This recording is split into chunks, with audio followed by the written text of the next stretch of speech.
Welcome to a new episode in our series Astrologies in Astrology. And today with a very special guest living in Cornwall, Dr. Barbara Dunn. Welcome. Thank you for having me on your channel, Volker. Very good to be here. Thank you. And we start with the legal stuff.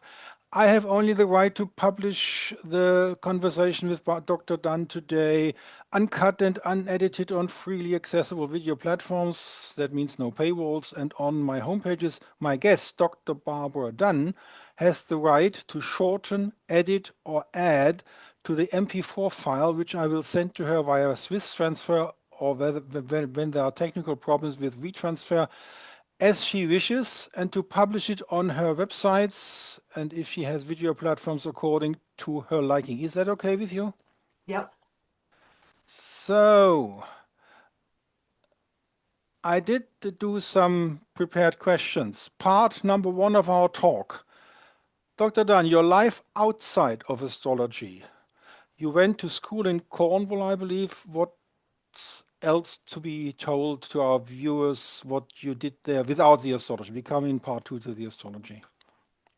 Well, yeah, I wasn't born in Cornwall, but my father comes from Cornwall many generations back, um, and met my mother in London. And they both met at university at the London School of Economics. And they moved to Cornwall, where I went to the grammar school. And then I too went to the London School of Economics. I already had an interest in astrology for various reasons. And I had done my first degree, and then I received funding to do a PhD. In fact, it was DPhil. And midway through that, um, a personal thing happened, a bereavement, and it changed everything for me at that time because I couldn't believe that something like that could happen. I couldn't believe it could be a random event. And that's when I really seriously thought about studying astrology. I needed an explanation, something that I would be able to reconcile what had happened. And so I had an interest already. And I remembered vaguely from many years previously that the historian Leslie Rouse had written a book about Simon Foreman. And Rouse was a friend of my father, two Cornishmen who came from poor backgrounds, but both got scholarships to the county school, went to university and so on. And Rouse spent quite a lot of time at our house when I was growing up. So I recalled this book that he had written, and I thought, well, if he was interested in astrology, maybe there's something in it. But what I didn't know at that time was that Rouse had no interest in astrology whatsoever. Nevertheless, I started learning first with the Faculty of Astrological Studies in the 1980s, and I got their diploma. But I didn't find it very satisfactory. It didn't explain many things. I didn't really like the mix with psychology. And that's not to say that that isn't very useful. It is a very useful thing. But I wanted to be able to predict really, or to find out what might happen and to look at things in a different way. I can't remember where I met Olivia. I suspect Olivia Barclay. Yes. I suspect it was an advert in the AA Journal or the Quarterly, I think. Anyway, I enrolled on her course. Now, wait a And I minute, don't, wait a minute. When you say you enrolled in her course, when I was talking to Sharon Knight, she went down from her place to the cottage of Olivia Barclay and she was staying with Olivia Barclay. Did you do the same? Did you live with Olivia Barclay while studying with her? no. So you had the long distance course only, Yes, the correspondence. the Yes. correspondence course. Yeah. And when did that start? When did you start the course? I can't remember. Okay. I think it was late 1980s. When did you finish it then? Let's put it this way. It was before 1990. It Okay. was before So that. So you did the correspondence course. Did you experience Olivia Barclay as strict as Sharon Knight told me that Olivia Barclay was rather strict with her students if they didn't follow up with the homework, if they didn't follow up? Um, and special question, Olivia Barclay, according to her book and according to the talk with Sharon Knight, she did use the outer planets, whereas you don't, right? That's right. Okay, so the correspondence course finished, and that was with all the steps, the certificate and the diploma, and then you were fully qualified horary practitioner in the sense of Olivia Barclay's training, right? That's right. Well, there was no separate certificate and diploma then. It was just one Ah, okay. qualification. But So yes, so that's new. And then you became her head tutor. How did that come about? I don't recall exactly. I think perhaps she was impressed with some of the work I did, and perhaps that's why it happened. But I was head tutor for several years before she passed away, and then I inherited the QHP. I think that was 2001. Now that is intriguing because Sue Ward came before you a little bit. Sharon Knight probably the same time, a little bit before you. No, I So think Sharon was after me. Sharon was after you. I think so, yeah. Okay. Now we have Sue Ward, we have Sharon Knight, we have Barbara Dunn. And in the talk with Sharon Knight, she said there's only about three people strictly without the outer planets. That is Barbara Dunn, that is Sue Ward, and that's myself. Why did you inherit the course and all the material? Why didn't Sue Ward or Sharon Knight inherit it? I've asked myself that question. I don't actually know. I would imagine that some of Olivia's students, after they'd done her course, um, broke away and did their own courses. And at the time, I know that Olivia was upset with some of them. I think she felt that they had taken her course and were then going to teach it for themselves to others. And there were a lot of instances. I have a lot of correspondence that I found the other day of Olivia being upset with various people who'd gone. And I did find a letter about another, and Olivia was contemplating some legal action about, Okay. she felt that her work had been taken. And in the event, she did nothing. And I do recall her being very upset. And I suspect that may have been the reason that she didn't leave it to any of the other students. But I don't actually know because she had Okay. asked me or mentioned to me, even before all that happened, she had mentioned that she would probably leave it to me. I didn't ask for it.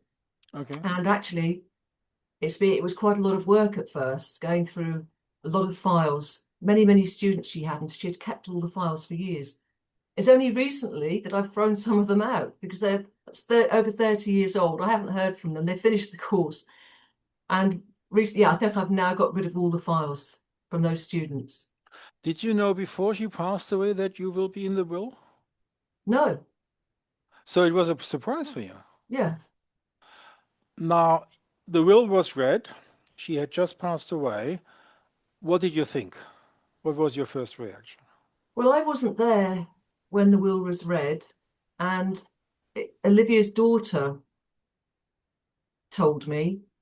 Um, I can't remember all the details, but she told me about it and said that Olivia had wanted me to have all her books. Why not her daughter? I think her daughter lived in America, and I think taking all the Ah, books okay, okay, would have been quite difficult at that time. But also, I don't think her primary interest was astrology. There were other things closely related. okay. So I had all the books. I remember at the time she kept the William Lilly Christian astrology book. But then later on, that same year in 2001, she decided that it would be best if I kept it. And she left it with her cousin in Cirencester, I think. And we were at an AA conference, an astrological conference, and Maggie Hyde who's Geoffrey Cornelius's partner, she drove me to Olivia's cousin to pick up the volumes of Christian astrology. In fact, there's only three, one's missing. Okay. Um, so I remember that very clearly. It was very kind of Maggie to do that. So I then kept that book, and there was a few other first edition 17th century books of Olivia's that I have here in the bookshelves. So coming back to this question, what did you think when you realized I am the heir of Olivia Barclay's course and her material? What went through your head, if you remember it? I think I was slightly surprised, although she had mentioned it to me, but it had been many years before. I was slightly surprised, and I was so sad at the time that I don't remember being that elated because it Okay. was a huge blow and I hadn't expected. I didn't realize she was that ill. I knew she wasn't well, but I hadn't realized she was that unwell. And I think in between all of that, and I have young children at the time, I don't remember feeling happy about it. I just remember being very sad. Okay. Now that is quite some surprise in one's personal life.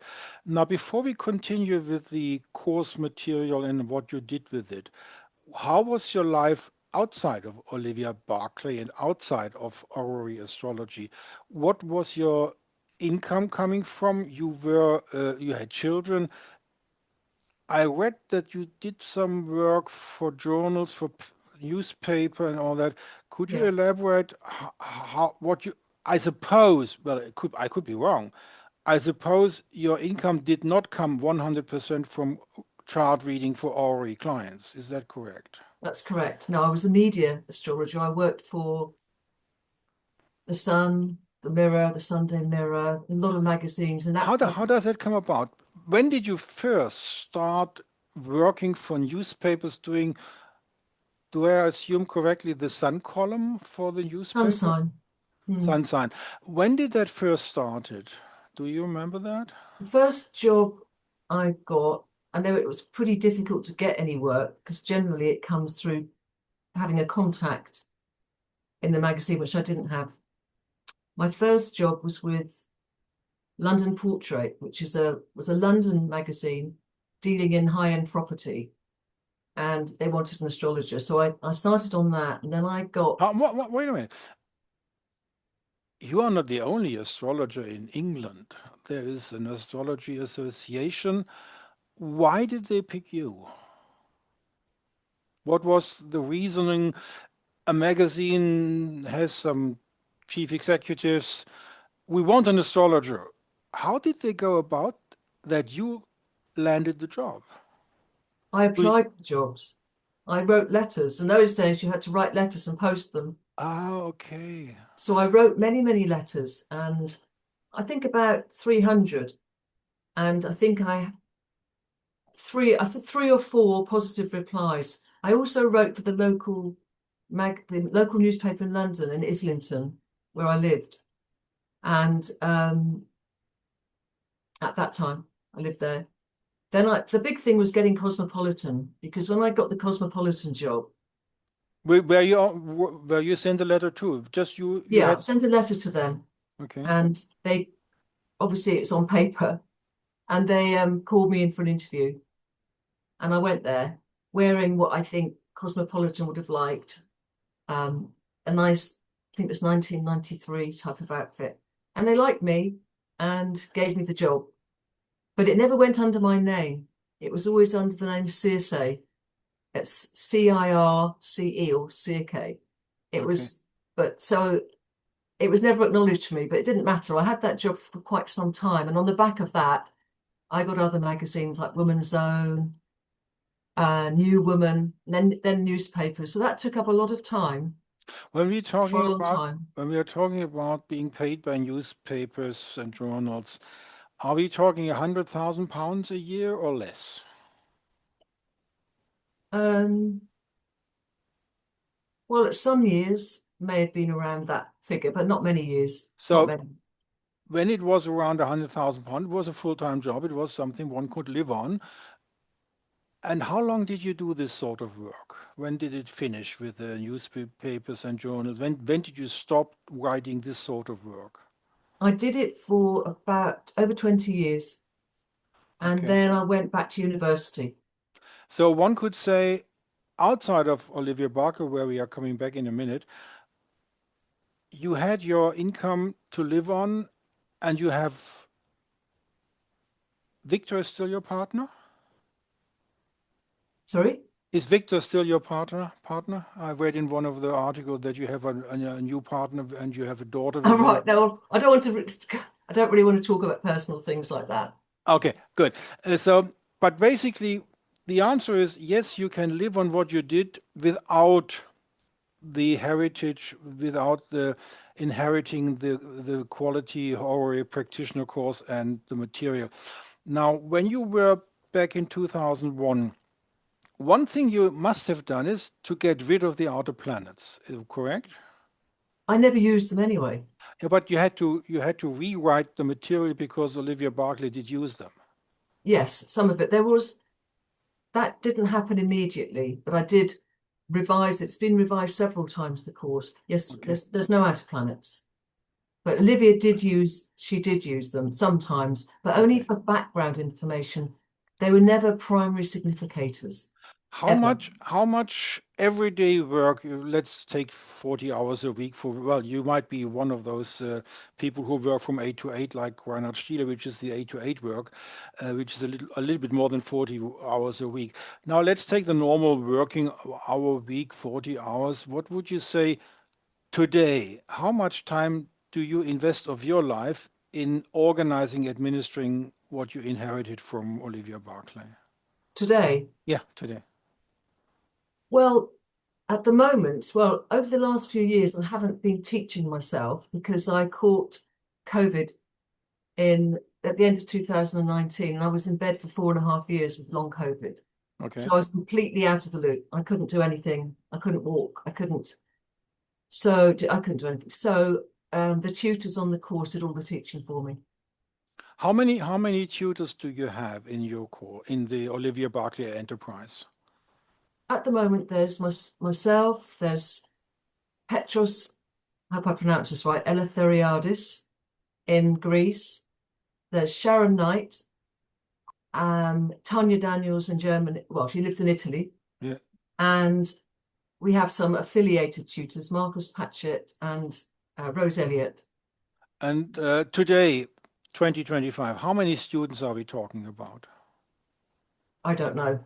What, Not huge numbers, not huge numbers. are we talking about 10, 50, 100, 200, 500? Less than 100, definitely. So between 50 and 100. I'd say it depends because some students start and they have a long pause and they take up the study again. Okay. So at any one point, if you were to count everybody who's actually signed up, it would be more than the people actively doing their lessons at that time. So it's difficult to put a number on it. Um, I would say less than 50.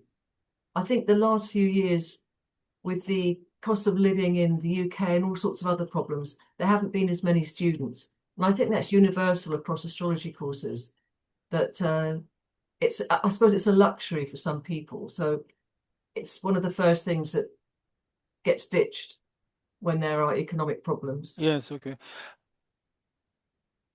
Originally, it was by mail, a correspondence course by mail, because there was no internet.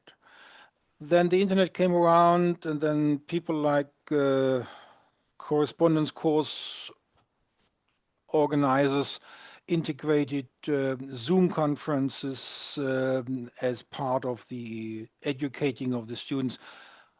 How about your enterprise, your qualified hourly practitioner?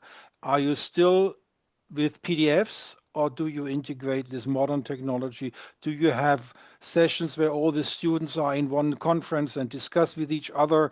Or is it still a long distance correspondence course without, let's say, personal contact via technology?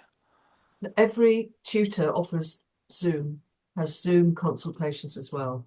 So it's obviously written over the internet for the lessons, but there's also Zoom tutorials for the students. And are they one-on-one, or do the students meet in a conference room? Let's say 8 students meet with one tutor to discuss things. One-on-one at the moment. One-on-one at the moment. Okay. So did we cover your activity with the qualifying Horary practitioner sufficiently, or do you want to add something? Yeah, I think we've probably covered it sufficiently, I would imagine. Yeah. So we could go to the part, the book Horary Astrology Re-examined. Okay, I have some books here. If people want to look at this, where is it? Oh, there it is. There is the book. Certainly do want to get hot. Horary Astrology Re-examined. I have it. I have it in my shelf. I was looking through it yesterday for preparing for today. To me, it's a reference handbook. Would I qualify that correctly? A reference handbook. Yeah, to look if I have a question, I go to your book and look up the chapter which is relevant for my question. It doesn't seem to be a substitute for the course, the correspondence course. Your book is something else. It's probably more of a guide or a textbook in some ways, which students will refer to when they have the lessons, or they'll refer to Christian astrology first. That's what I mean. One goes to your book to dig deeper if there is some technical term. Uh, it's not written in a way that one would say if you take the book and you go through it and the end you are qualified. That's not the type of book, right? No, no, it's not that type of book. Yeah, No, okay. it's not that. Yeah, that's what I mean. Um, what I tried to do in the book was to synthesize some of the older material. So with some material from the Arabic era astrologers, from Ptolemy and so forth. So students don't have to read every single book. However, they do still have to read some of them. But I tried to get a lot of information in there about each topic. Yes, I And agree. I think the students find it valuable from that point Yeah, of I think view. I think I found it a very good reference book. If I want to know what author said what to what topic, you find it in your book, and you don't have to go the original if you don't have it available for yourself. Now, if if you look at the result of your work in the qualified Horary practitioner, is there sort of an alumni network? Do you meet once a year, or is there some uh, friends of Olivia Barclay hyphen Dr. Barbara Dunn and Sharon Knight and Tanya Daniels? Is there sort of a personal network where you meet once a year, once in 2 years, or once in 5 years? Is there anything like that? No, not at the moment. No, I'm Yes. still, in reality, I'm still catching up from the years of long COVID.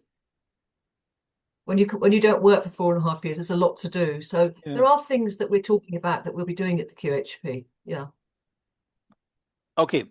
Now you went back to university, and Yeah, first question, you go back to Exeter University. I Now, did. Exeter University is rather famous for Nicholas Godric Clark. Hmm. Does this name mean anything to you? Yep. He wasn't there when He I died. started. He I died in don't, he died in 2012, I believe. yeah. And I started there in 2014. Yes, but you have something on him.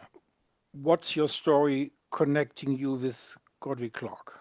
I didn't connect with him because he No, ran, I mean with his work. No, well, obviously, no, he ran there was an MA in at Exeter on Think on Western Esotericism. yes, yes, Um, but I didn't do that. I would have liked to do that, but it was no longer running. So I yes. did an MA in history. And when you did your MA in history in Exeter, were there people who talked about him, or was he forgotten already? They didn't really talk about him because that course wasn't really didn't include any of his material. It was it was a much more straightforward history Okay, course. okay, okay. I was just curious because I have this book here. No, it didn't. There was nothing. The book is The Western Esoteric Traditions. He was, his chair was funded by the Theosophical Society Fund, and it was parallel to the Amsterdam chair, which was funded by private funds as well.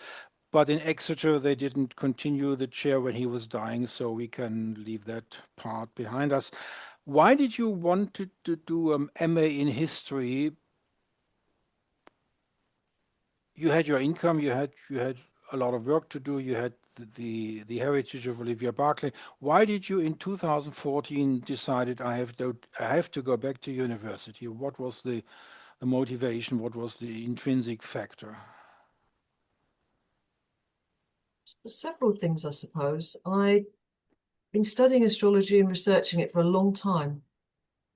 And my sister had gone back to university to do a PhD, my twin sister, in linguistics.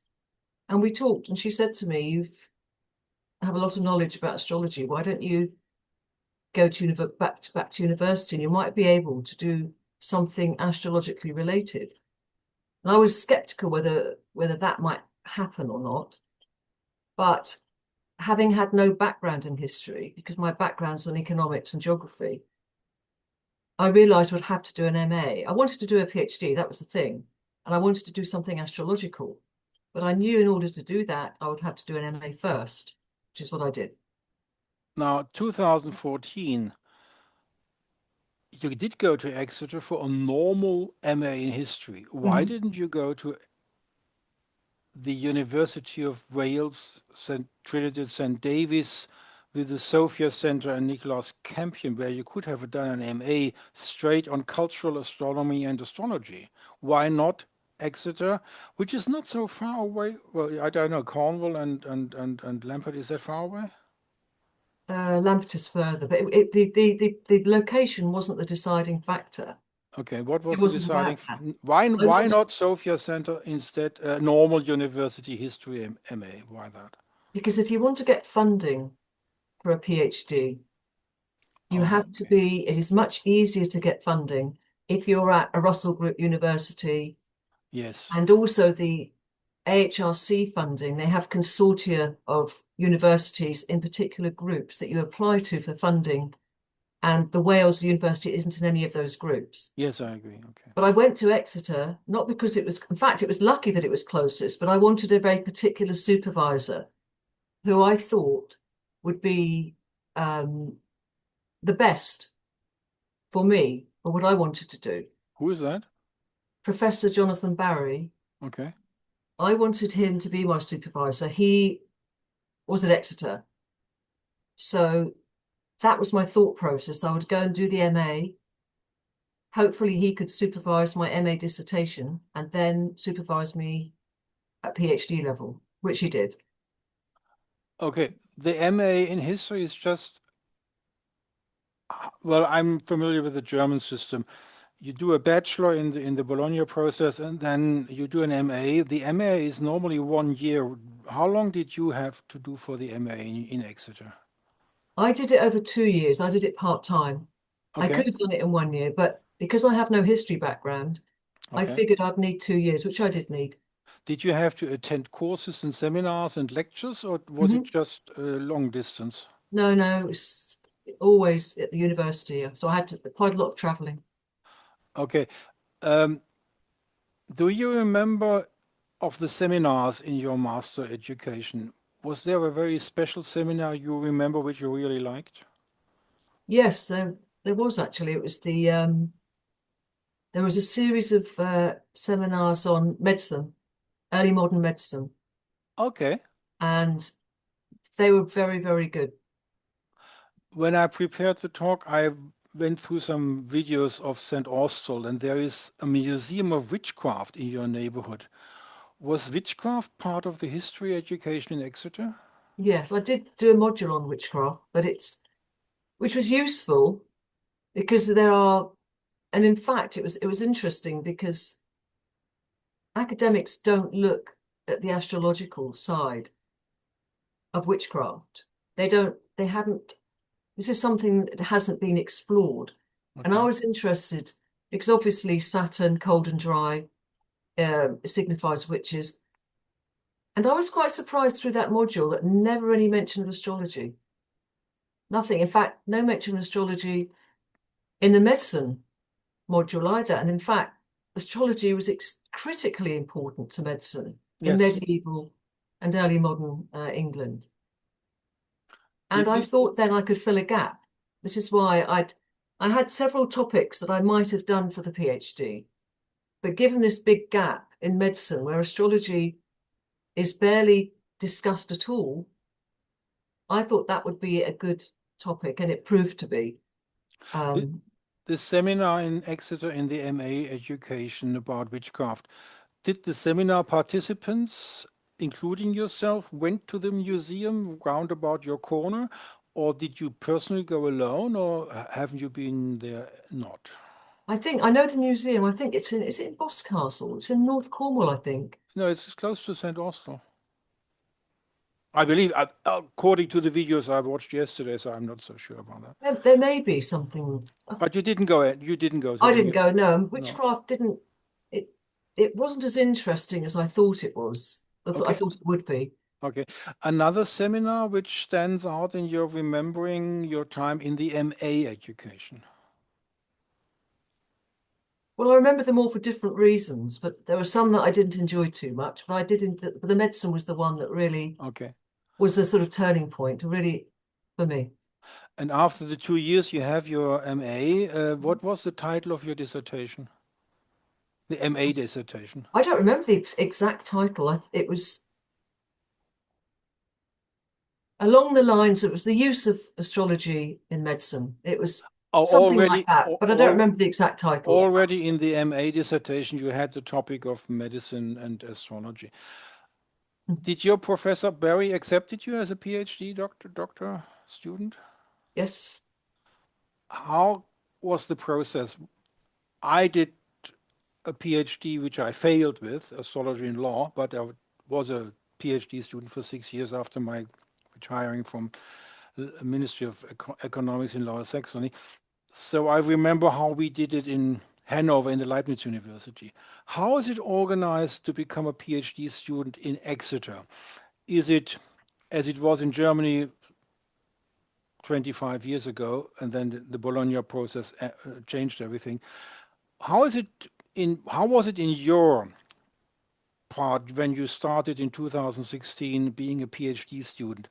Did you have mandatory courses? Did you have mandatory lectures? Or was it like in the old days, you had your theme for your dissertation, and you were free to do whatever you wanted to do, and you had to see your professor once every 2 months? How was it with your It was PhD? similar to that. Yes, it was a lot of research and a supervision every month, I think, and they were very closely monitored and regulated at the university. You had to turn up, you had to have a report, it had to be signed off. So PhD students are much more closely monitored than they were when I undertook the first one at the LSE, which I didn't finish. I didn't finish the one at the LSE, but Yeah. obviously I did this one. But it wasn't mandatory courses or lectures. It was just you have to meet your professor. Were there mandatory meetings of the other PhD students where you presented your subject Well, there was conferences.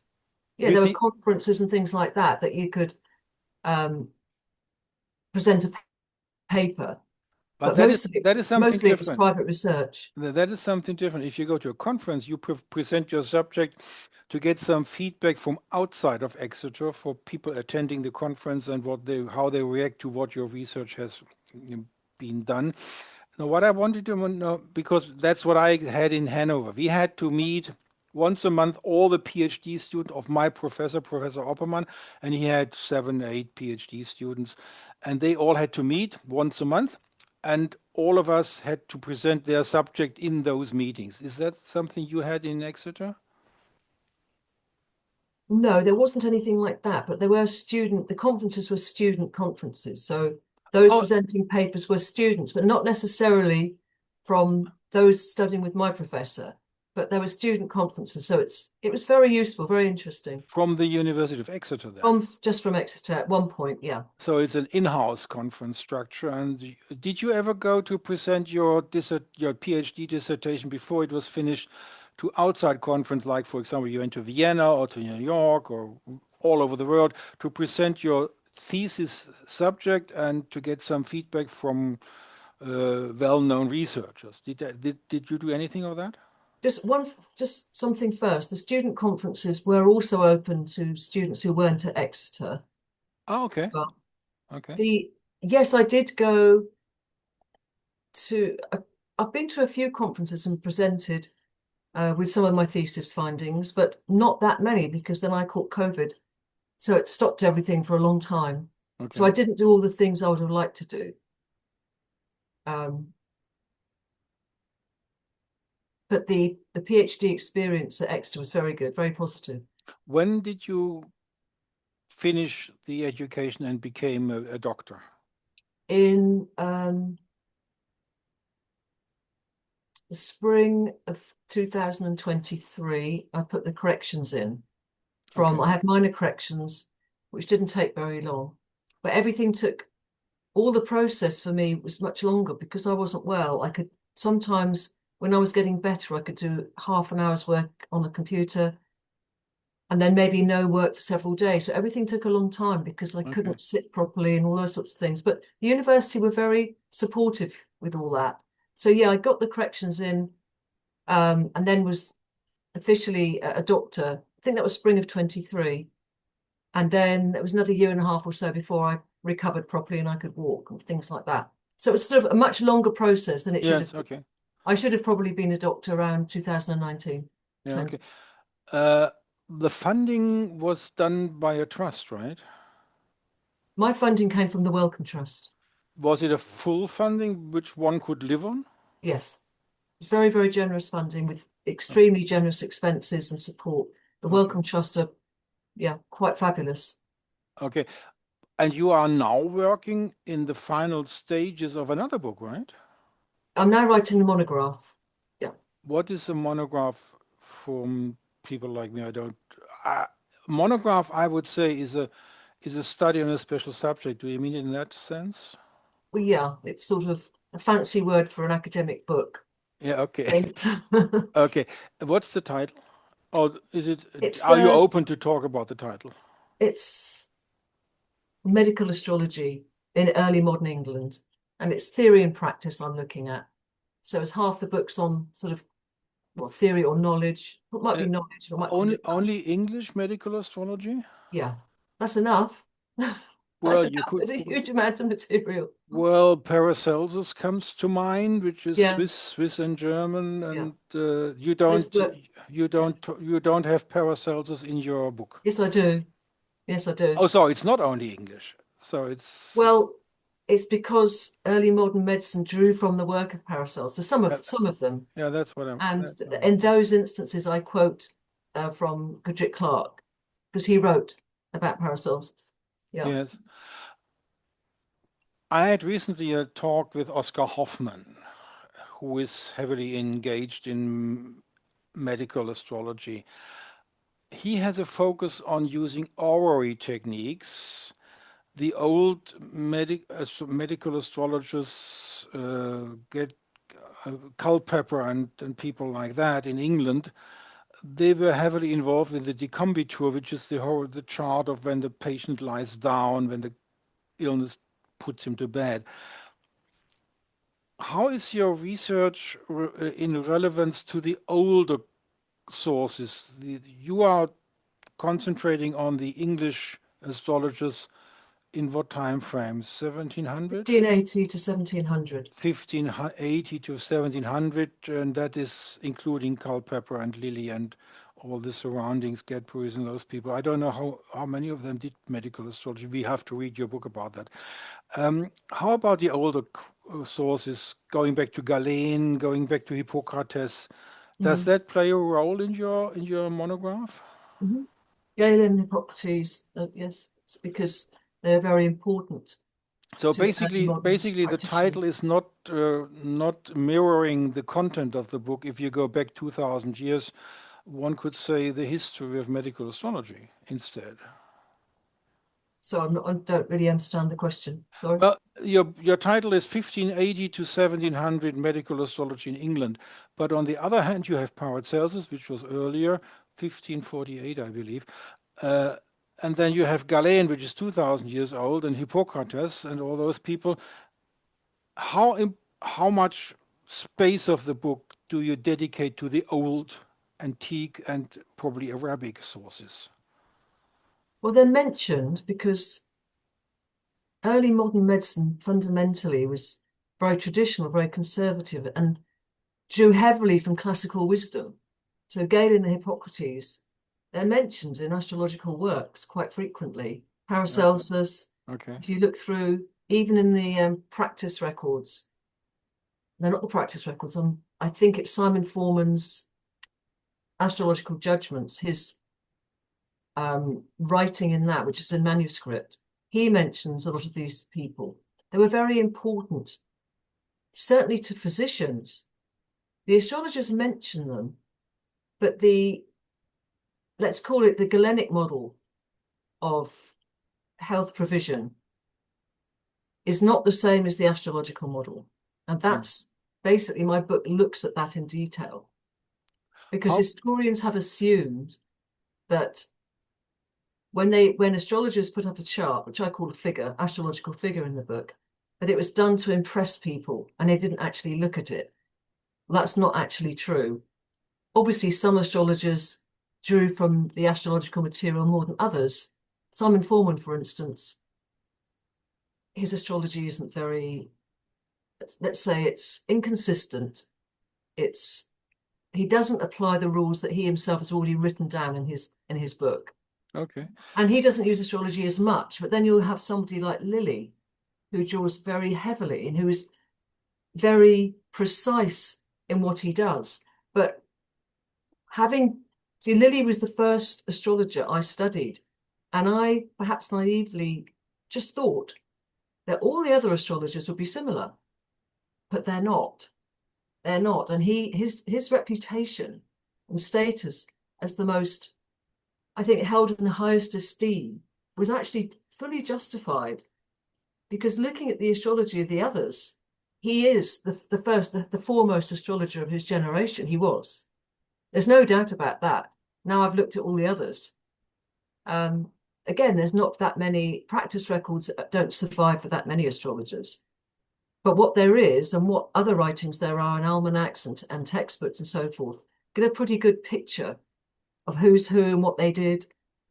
And yeah, Lilly I have done separate chapters, one for Lilly, one for Simon Forman, and one for Joseph Blargrave, who all provided medical services in one way or another, No chapter for Culpeper? not room. And also Culpeper has been researched quite extensively, Oh, okay.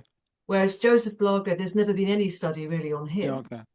And that was quite a difficult chapter because there isn't much to draw on. There's not much material survives of his. Okay. Whereas Forman and Lilly, there's a lot of material. What publishing company will you publish? It's with Springer, Oh, Springer. the German company. Well, are they based in Germany? Well, they were. I don't know Um, where they are based today in global economics, but Springer is originally a German yes, publishing company. maybe. And So that is a very high class publishing. Uh, yeah. when will it come out? Well, I was hoping next year, but I think that when it goes out for peer review, that can take a long time. Yes, I it didn't does. Yeah. realize this. I thought peer review was quick, but no, it's not. No, Peer it's review not. can take a year. So it probably won't go out for peer review till spring next year. And so I think we're looking probably at 2027. Yeah, okay. Now coming back to your practice, do you still have clients in Horary or in other astrological fields you personally delineate astrological charts? Occasionally, but again, not. I've been very busy with the monograph. So, Do you uh, intend to do something like Oscar Hoffman, who has clients in medical astrology? well, I have had clients in the past, but for that type of work. But you have to be a little bit careful because you can't give medical advice. You're not a Yes. doctor. Yeah, You're not a that's medical doctor. yeah, the problem, the difference is in Holland, things are allowed which are forbidden in England. That's true. Yeah. Hmm. Okay. So at the Okay. moment, I don't have many clients because I'm pretty busy. Okay. Coming back to traditional astrology in general, how is the scene in England? Is the verdict of Sharon Knight there is Barbara Dunn and Sue Ward and myself, and we are without the outer planets, and we are the only three. Is that still true? I think probably we are the only three that don't use outer planets. I think so. Okay. Do you have a network in the meantime? Do you three meet, or do you three meet with other people who are not as clear cut without the outer planets, but which you like because of their work? Is there something like that? We all live in very different locations, so the time that astrologers meet up is at conferences or at the lodge and things like that. Do you go to the Astrological Lodge in I London? used to, I used to, and I will be again. Yeah. And is there a sub-segment of the Astrological Lodge where people think close to you what you're thinking? Or are you a really minority there? There's quite a few astrologers who practice the same types of methods as Lily and as Sharon, Sue, and I. But some of them also invent their own methods. Yes, And I know, I know. this is the bit of a problem. It, and it's the same diluting astrology with psychology. Again, very helpful. I understand its worth, but it's sort of astropsychology really rather than astrology. But I'm open to everything. I mean, I have friends across the community from all different specialisms, if you like. But so we don't meet very often, at least I haven't over the last few years, because obviously it's interesting that Sharon said there was just three, and I'm trying to Well, think. that's what she said in Yeah, but she may be four, right. 4 years ago. 4 years ago. Yeah, I'm trying to think if there's any others. I think most of the traditional astrologers do use the outer planets. Yeah, I think they do. Okay. Um, Historically, when you were studying with the Faculty of Astrology Studies, Sharon Knight told me that when you mentioned prognost prognostication to tell the future, your paper was graded F, right? Is that still today that the faculty is strictly against what you are doing? I don't know. I suspect yes, but I Or, don't know. or you think they are They still probably, yeah, that's there's a big abyss between the psychological astrology in England and the traditional astrology in England? there may well be, but I don't Oh, know for fact. okay. Mm. Did I miss to ask you something important? I Should we talk about something which I didn't think of? don't think so, Volker. Um, I think it's important to maybe mention that academia needs astrologers. There's a lot of work, well, not a lot, but there is work written by historians, maybe more recently than there was decades ago. But if you haven't practiced astrology, I feel that it's quite difficult to write a book about it. And it would be useful if astrologers who wanted to go into academia, could actually write something which involves astrology. I partly on its own terms, but partly to set the record straight. When I looked through historians' books during my years at Exeter, I looked through a book on medicine. I think it was a 500-page book by a very well-known, distinguished historian. It's a fantastic book. There was 2 lines about astrology in that book, and it's the same through so many different books. I was astonished that there was so little reference to such an important topic. Did you ever meet Geoffrey Cornelius? Oh, many, many times. Did you talk with him? Many times. Did you talk with his book, Moment of Astrology? Wonderful book. I've mentioned that in the monograph. Do you think like he thinks or thought? No, not Why not? not Why really. not? Jeffrey and I look at the horary chart or interrogation, as they called it, a bit differently. Jeffrey, how can we say it? Jeffrey is a man, I think, or was a man, who saw astrology as an astrology of signs, and I think of it more as an astrology of causes. So for Jeffrey, if you looked at the horary, you could take action to bring about fulfillment of that horary. You could do things. And that's a very interesting point. And in many cases, like the lost fish, Lilly's lost fish that Jeffrey mentions, that seems to be the case. But where that falls down, that idea falls down, is if someone says, am I ill? Am I sick? It's very difficult then to think of a way that they can take steps to get better if the chart doesn't indicate that. So I think it's more sort of fate, free will issue that Olivia said to me once that she thinks every single thing was predetermined. She said, even the time you get out of bed, she said to me But you once. said if you go to the loo, Yeah, she said, it's even in the your time you go, chart. she said this to me. Yeah. Um, Okay. I don't want to think things are like that. I don't want to think that everything is fated. But when you do horary astrology, it's difficult to escape that conclusion. There is one topic in the discussion about the theory of astrology in horary aspects, and that is you should always have the nativity charts on your table when you do horary, Yeah. because there is a problem if you do just horary charts and it's not reflected in the nativity chart, then you are malpractice. Would you agree on that? The 17th century astrologers made a very, very big deal about this. It's the first figure. So the nativity is preeminent, and no other figure, no other chart later can override that nativity. So the interrogation and the election should always be cross-referenced with the nativity. But the And that, problem in the 17th century is not everybody had details of their yeah, birth. yeah, that's right. So the interrogation would have to be substituted for nativity. But yeah, they made a lot of that. I think it was Coley and Lilly, a whole host of others about the first figure, which is what it was. And that is probably the content of your course as well. You teach that to your students. Well, it depends where you are on the certificate or the diploma. Depends. But the course is mainly concerned with interrogations with horary.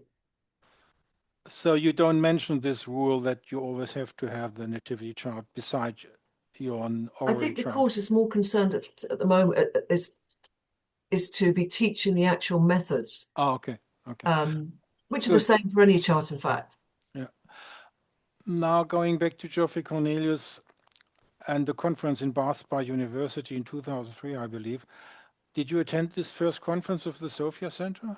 I attended several. The first one, I don't remember. Which one was that? BASPA, 2003, I believe, or 2004. In Bath. It was held in Bath in Yeah, it the. was BASPA University. This Um, was in the Sophia Center was starting in BASPA and they left to Lampeter, I believe, in 2008, something like that. I went to two or three conferences there.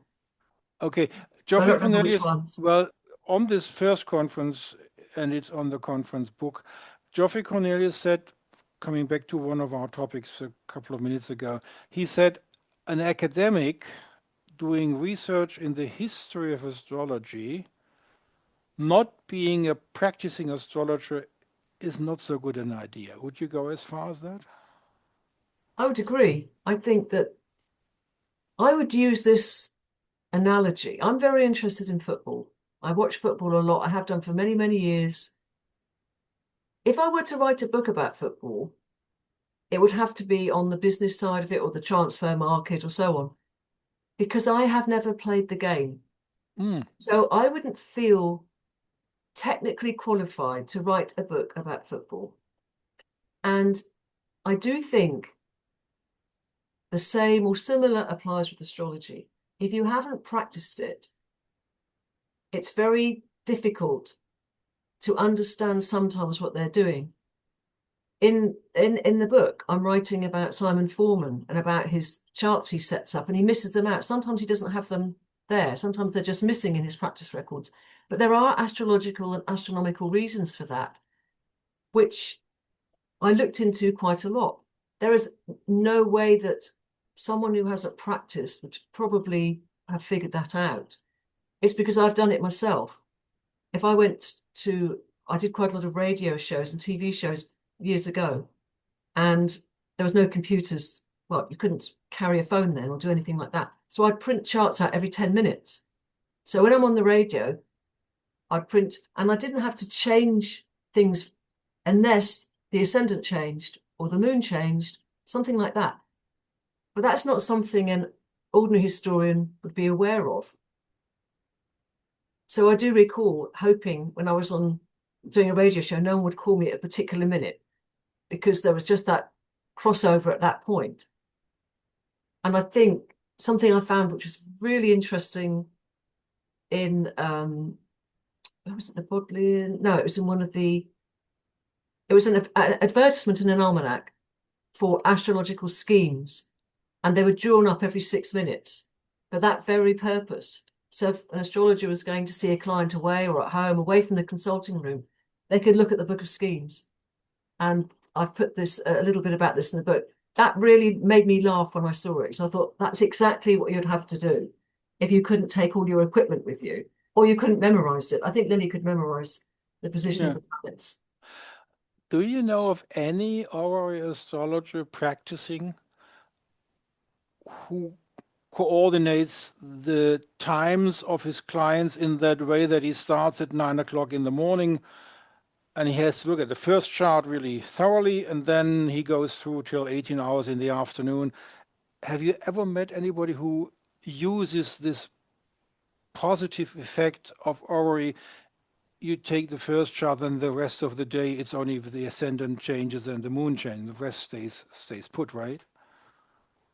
I don't think you could do that for the whole day. You'd have to have them printed out so you could see, unless you can remember it all in your head, the astronomical information. I don't know anyone who does that. I said I've done it on the radio, but I've printed them out for every 10 minutes. Okay. But do you know any practicing astrologer who sort of uses this scheme to have less of work because the chart he prints it out every 10 minutes or every half an hour or every hour, but this is easier instead of the structure when you have an hourly once a day or once a week, then you have to do the whole work, right? I don't know anyone who does that. No, they just set up the occasional one and use it. Is that what you're saying? Well, there are already astrologers in the German-speaking countries. They have only 3 to 4 clients a week, so they can't use this scheme. I don't really, I don't really understand. You'd only want to have. Well, the idea I was contemplating with you right now, if you take the Lilly practice, he starts in the morning and the chart doesn't change that much because, one afternoon. It does when the ascendant changes. It Yeah, could, but that's all that change, ascendant and moon. and the moon can change. Yeah, but and then you have to draw it probably, but it's not that much change, right? In comparison to if you start on a Monday for one client and the next client comes on Friday, there's a lot of change. Well, there's a lot of change during the day as well. I mean, especially if you have signs of quick ascension like Pisces, there's a lot of change. But in Lily's practice books, at one point, he didn't see that many clients. So I suspect he did and I've seen calculations on the page. So he did them either just before or around the time of the inquiry, whatever. Okay, In other practice records, he might have 6 or 8 charts on a page. But every chart is set up. It's only Simon Foreman who leaves great blanks. okay. I have excuse me. I haven't seen it in any other practice record. John What would Booker, what would you guess how many students who did the education in your course or in comparable courses, let's talk about that. How many schools in England, hyphen America, are teaching horary astrology, well, with the outer planets, okay, but more or less traditional? What would you guess? How many schools are there in America and England? Difficult to say. Deborah Holding with the School of Traditional Astrology comes to mind. She's Yeah, still there's. existing. How about Lee Lehman in America? She's still doing I think school. she's still teaching, but I don't know. And Yeah. there's Stu Ward who's still teaching, And that's all? and there's the QHP. I don't know if there's any other horary school in England. Okay. There may be several in America. There were certainly in the past. What's your opinion of the Kepler College education today? I don't know very much about Kepler College. Okay, good. So I have put all my questions to you. So again, the question, should we do something else or did we cover what we wanted to do? I think we covered what we Okay. wanted to cover. Okay, so for the viewers who listened to this end, thanks to Dr. Barbara Dunn for taking the time. Myself, thank you for doing this with me. And danke fürs Vorbeischauen und auf bald. And I stop the recording.